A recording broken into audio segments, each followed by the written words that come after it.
Hello, in this lesson we are going to look at the cyberpunks. So this is essentially going to be a history lesson on the cyberpunk movement and how they all originated. So prior to the 1970s, prior to the 1970s, cryptography, if you want a little refresher of what cryptography is, we've got a lesson covering that, so feel free to check that out. Cryptography was primarily used by military and spy agencies. So James Bond. But essentially that sort of stuff. Military and spy agencies, they're the ones that mainly use cryptography. But all of this changed with two publications that actually brought this into the public eye, brought this into the open. There's two major publications that changed this. And those publications were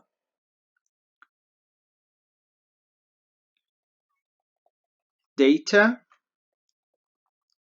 Encryption Standards. So I think you can guess what this publication was about. The standards for how data should be encrypted, and New Directions in Cryptography. So this was just about New Directions in Cryptography. This was just about the new advancements, what that was coming, what was here, how to use it. So essentially the standards and what was coming in cryptography. So this was brought it into the public eye. It wasn't until the 1980s,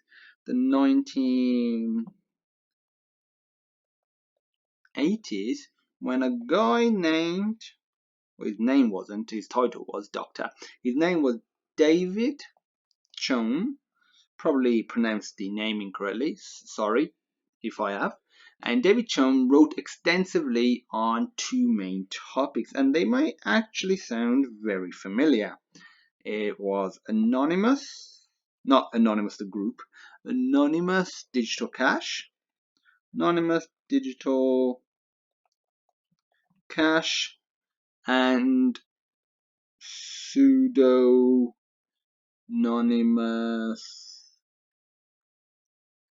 I think I spelled it wrong, but you get what I mean. Pseudonymous reputation system.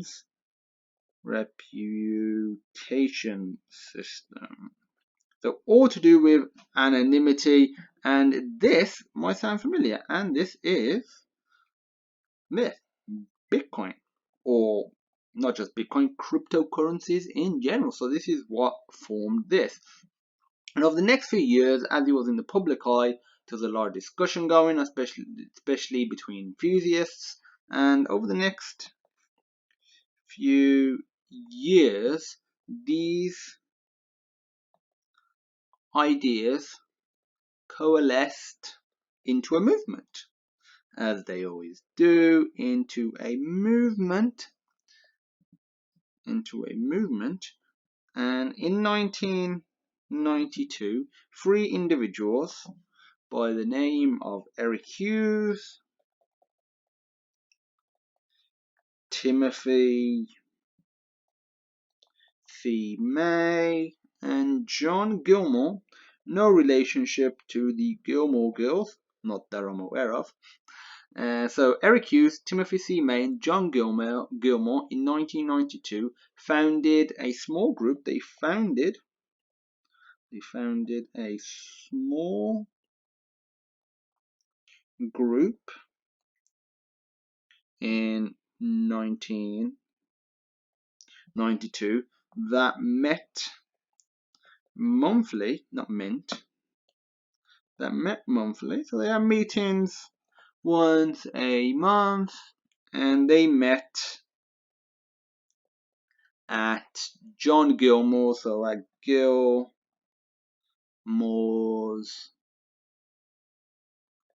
company he worked at, which was Cygnus Solutions. And if you're interested in where this was, This was located in the San Francisco Bay Area. So they was meeting once a month, and they named their group the Cyberpunks,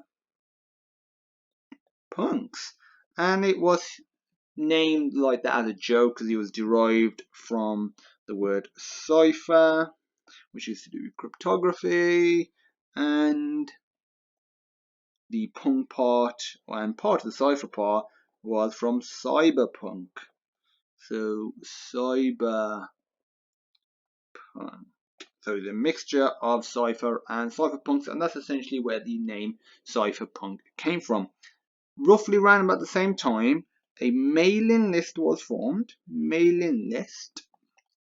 And a few months later, the mailing list is important because all these sort of followers were able to access the content they was talking about, the content that they created. A few months later, so few months later, Eric, aka with Eric here, Eric Hughes, Eric published a cyberpunks manifesto. And this is a great manifesto, definitely worth reading. It's actually not very long at all. I'm just going to read out just like a short passage from the manifesto, and it goes: privacy is necessary for an open society in the electronic age.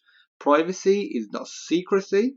Private matter is something one doesn't want the whole world to know, but a secret matter is something one doesn't want anybody to know.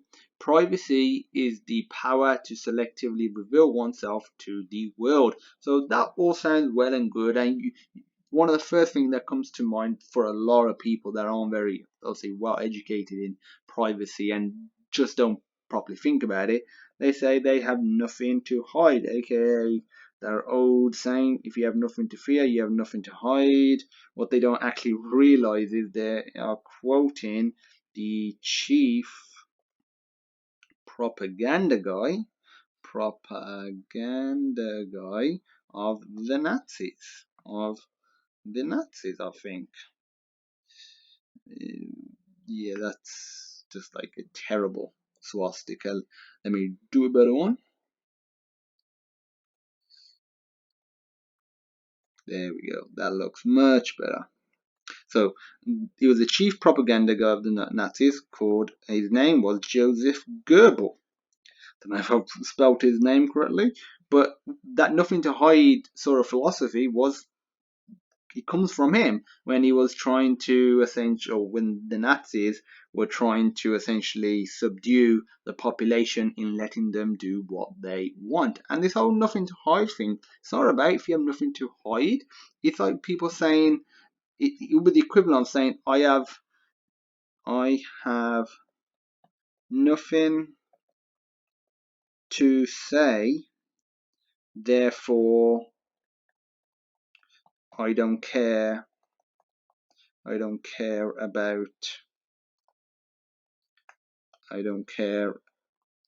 about freedom of speech. And that almost sounds okay, but the problem is, what about the day where you do have something to say? You think the people that have taken away your freedom of speech will give it back? They won't. So this whole idea of nothing to hide is bullshit, because people think that if you have something to hide,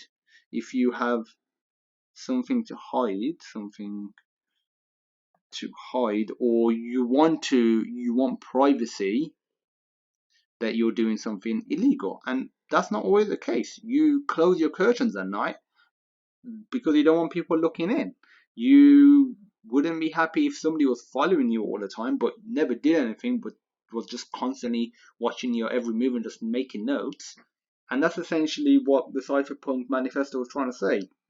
It doesn't matter that you're not doing anything illegal. You should have the right to selectively choose what the world sees and what your peers see and what people around you see. So in an open society, privacy is actually very important. It might actually almost seem antithetical that if it's open, that it shouldn't be closed, but an open society should allow the freedom to have what you want to be public and what you don't want to not be public. And that was one of the really important parts of the Cyberpunk manifesto.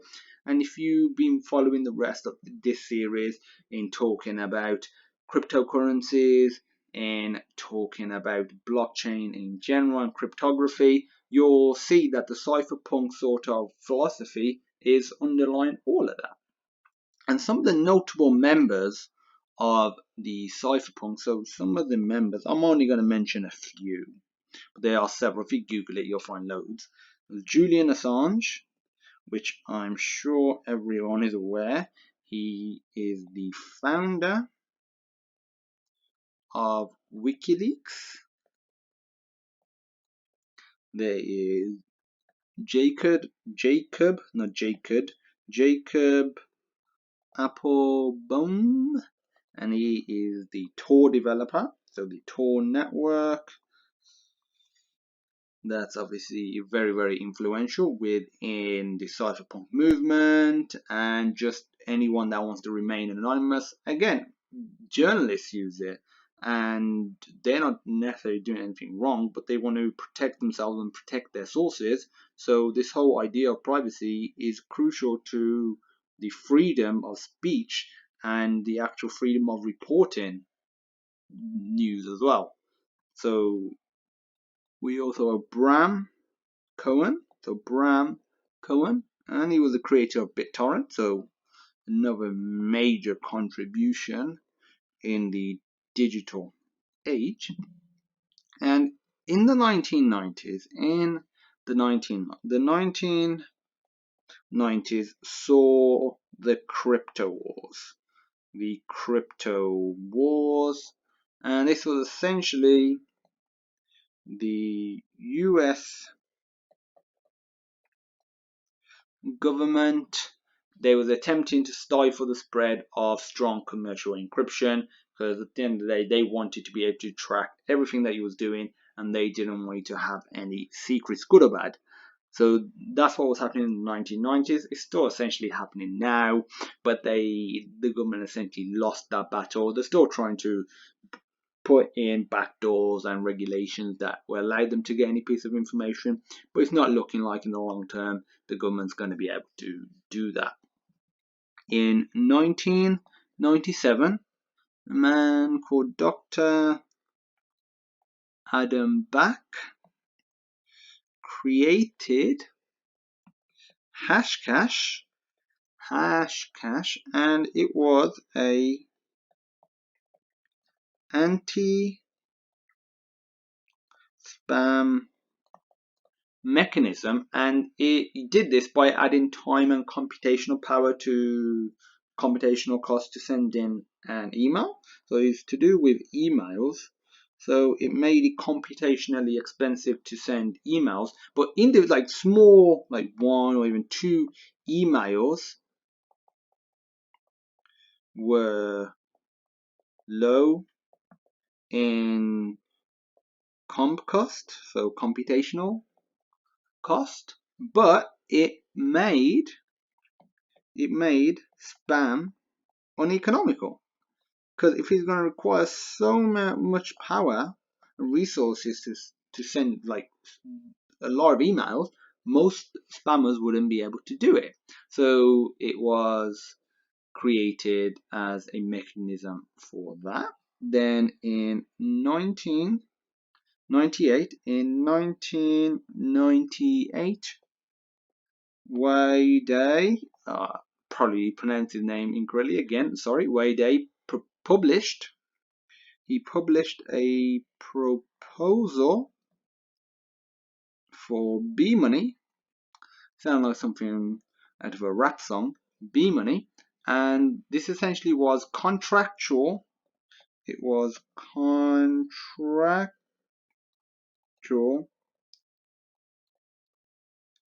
agreements between anonymous parties for sending and receiving money. So for sending